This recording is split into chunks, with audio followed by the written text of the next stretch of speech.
विजयनगरमध्ये उडंका नावाचा एक माणूस राहायचा. प्रत्येक व्यक्तीची काही ना काहीतरी ओळख असते. त्याचप्रमाणे उडंकाची ओळख होती त्याची कंजूशी. तो इतका कंजूस होता की स्वतःची चप्पल देखील हातात घेऊन चालायचा. अरे वा, मजाच आली बुवा. पै पै साठून कसला भव्य विवाह सोहळा होता. कसलं भव्य जेवण, स्वादिष्ट नारळाची वडी. वा वा वा, मी आजवर अशी कधीच बर्फी खाल्ली नाही. पै पै जोडून. तुम्ही अशी बर्फी कधीच खाल्ली नव्हती? आणि मी तर तुमच्यासारख्या कंजूस माणसाशी लग्न केल्यानंतर बर्फीच खाल्ली नाही. अगं माझं ऐक तरी, पुढच्या वेळी पुन्हा मेजवानी असेल की तेव्हा तुझ्यासाठी घेऊन येईन. माहित नाही पुढच्या वेळी मेजवानी कधी होईल ते. पुढची मेजवानी तुम्ही नारळ आणून दिला तर मी लगेच बनवून देईन. पण तुम्हाला नारळ आणा असं सांगणं म्हणजे म्हशी समोर पिपाणी वाजवण्यासारखं आहे हो. कारण पै पै जोडण्याच्या नादात स्वतः तर पादुका हातात घेऊन फिरता तुम्ही. कंजूशीच्या नादामध्ये पीठ आणि डाळ काही तुम्ही आणून देत नाही आणि खायला मात्र नारळाची बर्फी हवी. अगं पीठ आणि डाळीची गोष्ट वेगळी आहे ग. जर तू बर्फी बनवणार असशील तर लगेच नारळ घेऊन येतो बघ, पाय पाय जोडून. हो हो, द्या आणून. लगेच आणतो. नारळ घ्या नारळ, नारळ घ्या नारळ. अहो भाऊ, कितीला दिले? प्रत्येक नारळ 5 नाण्यांना दिला. 5 नाणे? 5 नाणी दिली तर माझं तर दिवाळा वाजेल ना रे भाऊ. तर थोडं तरी कमी करा, पै पै जोडून. पै पै जोडून जर तुम्हाला हे नारळ स्वस्तात हवं असेल तर 10 मैल चालत जा. तिथे तुम्हाला हे नारळ 3 नाण्यात मिळू शकेल. काय 5 नाण्यांचा नारळ केवळ 3 नाण्या?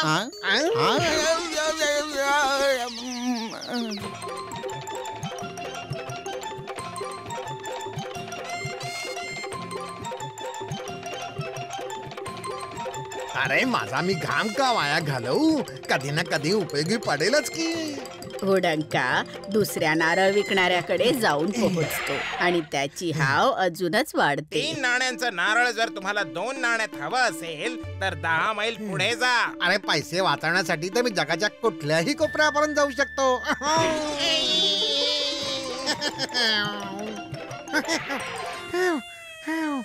एखादं वाहन मिळालं असतं तर.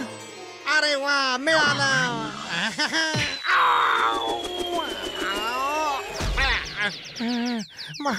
मारायचंच होतं तर जरा तीव्रतेने तरी मारायचं की, म्हणजे मी सरळ नारळ विकणाऱ्यापाशी जाऊन पोचलो असतो. ऐका भाऊ, मी विजयनगर वरून चालत आलो आहे इथे. तर मग काय मी तुझं स्वागत करायला नारळ फोडू?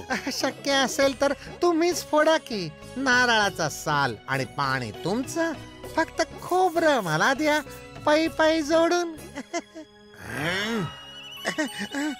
अच्छा, एक अख्खा नारळ एका नाण्यामध्ये मला मिळेल का हो? अरे का नाही, तुम्ही इतका दुरून आला आहात. हा घ्या नारळ. हे काय, मी तर नारळ मागितला होता. हे तर फक्त रिकामा नारळ आहे. एका नाण्यात फक्त रिकामा नारळच मिळेल. चल निघ इथून, जा चल फट. तुला नारळ फुकटात मिळू शकतात मित्रा. फक्त पायांना चाकांसारखं चालव आणि 10 मैल अजून पुढे जा आणि समुद्र किनाऱ्यावरून हवे तेवढे नारळ काढ.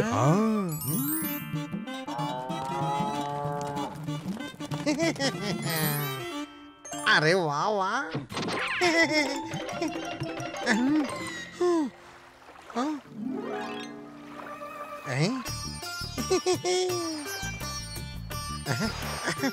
अरे वा, सगळीकडे नारळच नारळ. माझे नारळ.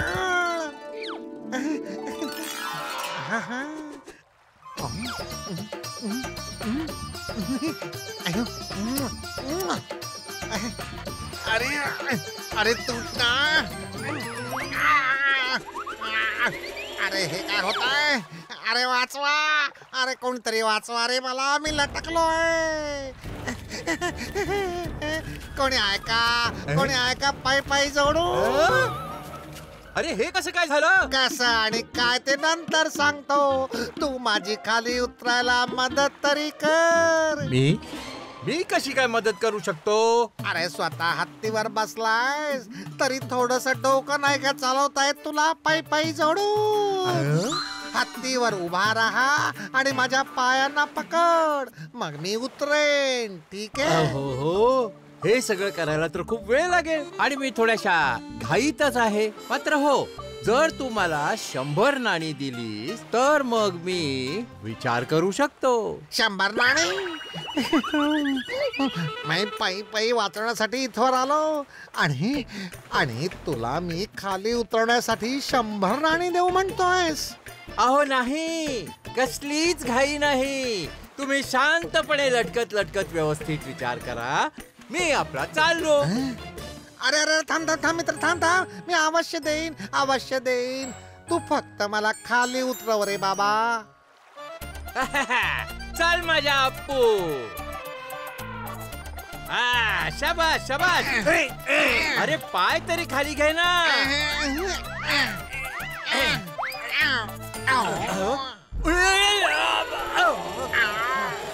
अरे अप्पू, कुठे चाललास? अप्पू, अरे कुठनं मी तुला सोडवण्यासाठी म्हणून आलो आणि मी तिथे अडकून पडलो. आता मी कोणाला बोलू? इथं तर कोणीच दिसत नाहीये. मिळालं. वाचवा. इकडे. इथे आता तुम्हीच आज जे खाली उतरण्यासाठी आमची मदत करू शकता. हो, का नाही. फक्त मी त्या बदल्यात तुमच्याकडून 1000 नाणी घेईन. काय? 1000 नाणी?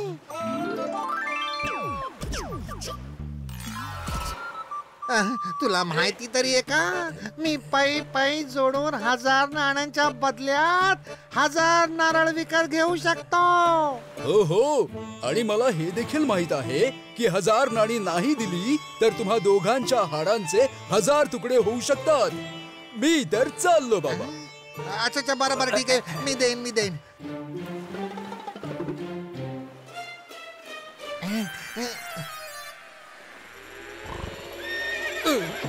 अरे ह्याला सुद्धा आताच पळून जायचं होतं.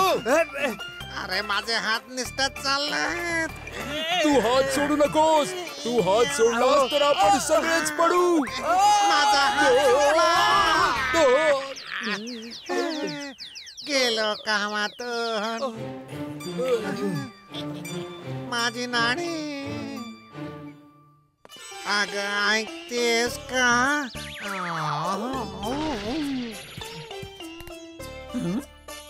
अहो हे आता तुम्हाला काय झालं? आणि हा नारळ कितीला पडला? 1000 नाण्यांना पडला. खूप जुनी गोष्ट आहे. विजयनगरमध्ये भास्कर नावाचा व्यापारी आपल्या व्यापारासाठी येत असत. पण यावेळी त्याच्या गाडीत फळं, अन्न आणि दुसऱ्या सामानांसोबत अजून काहीतरी होतं. आणि ते होतं त्याचा गुबगुबीत मुलगा भानू वर्मा. भानू, इथे येऊन बघतोस का? तुला तर विजयनगर बघायचं होतं ना. कुठे? अरे बापरे. किती सुंदर नगर आहे बाबा.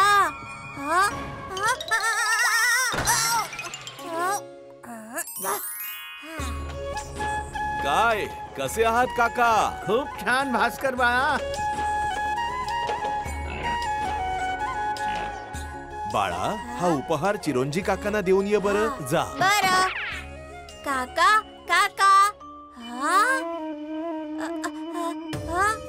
हे काय?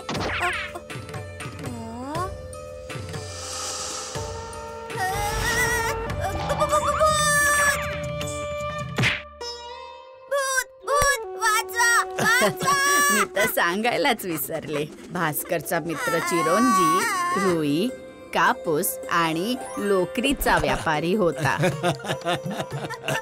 चिरोंजी काका. अरे वा, या वेळेला तर माझा छोटा व्यापारी मित्रही आला आहे. भानू बाळा, हे एक नाणं घे आणि बाजारात फिरून ये. तोपर्यंत आम्ही एक महत्वाचं काम करून येतो, ठीक आहे? बरं बाबा. बांधलेल्या वासराला जेव्हा मोकळं रान मिळतं तेव्हा खूप आनंद होतो. तेच आता भानुवर्माला विजयनगरचा बाजार फिरण्यात मिळत होता. रंगबिरंगी दुकानं होती, कुठे वेगवेगळी खेळ चालू होती. सुगंध, जिलेबी,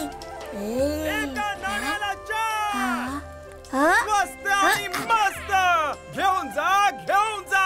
एका नाण्याच्या बदल्यात 4, आमच्याकडे तर 6 मिळतात. मग तुमच्या इथे जाऊन घे जा. अरे घेऊन जा, घेऊन जा. एका नाण्याला 1. यापेक्षा स्वस्त फळ कुठेच मिळणार नाही. एका नाण्यात इतकं मोठं फळ. हा फणस आहे बाळा. अरे मोठ्यांकडून शिकलो आहे. गुळ आणि साखर पण याच्या समोर फिकी आहे. अरे चाखून तर बघ बाळा. हे घ्या एक नाणं. पण याला तर काटे आहेत. अरे हे साल आहे. याला कापून आतमधला गर खायचा असतो. बरं.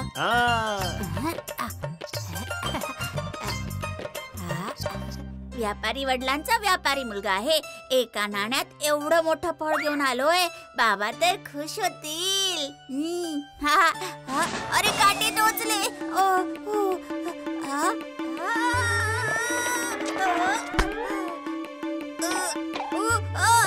नाही, पडेल पडेल. आता काय करू, काय करू. वा, गुळ आणि साखर तर काय, याच्या समोर मध सुद्धा फिक्कट आहे.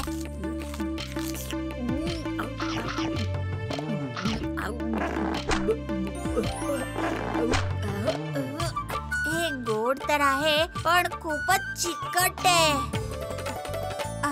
अरे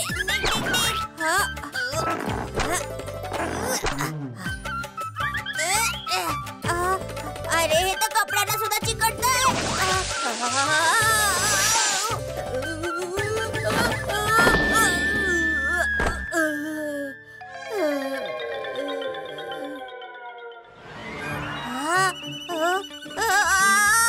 हे काय झालं. बाबा तर येतच असतील. आता काय करू. गरम पाणी. अरे भानू. अरे बाबांनी जर मला या अवस्थेत पाहिलं तर खूप रागवतील. ए भानुवर्मा, असं दिसतंय की त्याला विजयनगर खूपच आवडलेलं आहे.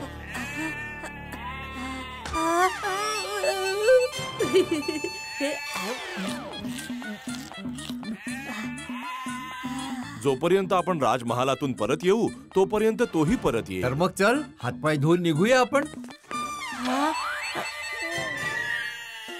राजासाहेब आपली वाट पाहत असतील. चला निघूया. हो. दिवसभर थकलेला भानुवर्मा बसताच झोपी गेला.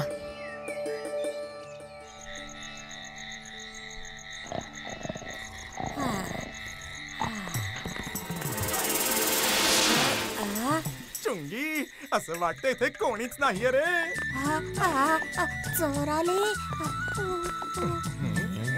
1 2 3 4 जेवढ्या मेंढ्या उचलू शकतो तेवढे उचलू येणार आहे. मुंगी चल.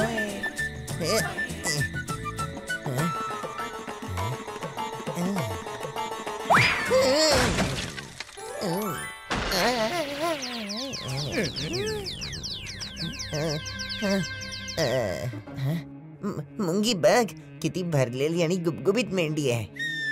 हो, या चौघींनी एवढी ही एक आहे. आवाज केला तर लोक येतील आणि बाबांनाही बोलावतील. नाही, गप्पा बसण्यातच आपलं भलं आहे.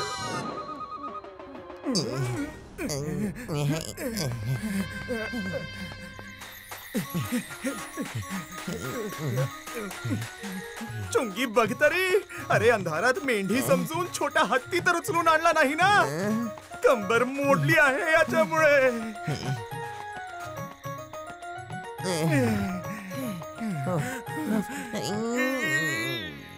अरे उठ ग.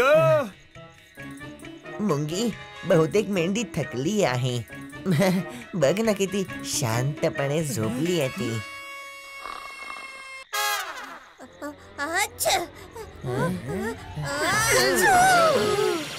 हे काय शिंकणारी मेंढी? मी मेंढी नाही, भानू वर्मा आहे. म्हणजे ही तर बोलणारी मेंढी आहे. ही मेंढी नाही, भूत आहे, भूत. मला तर भीती वाटते.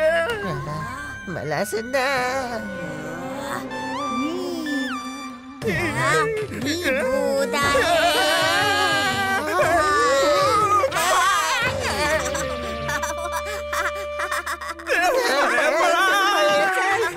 चुंगी, आता काय करायचं?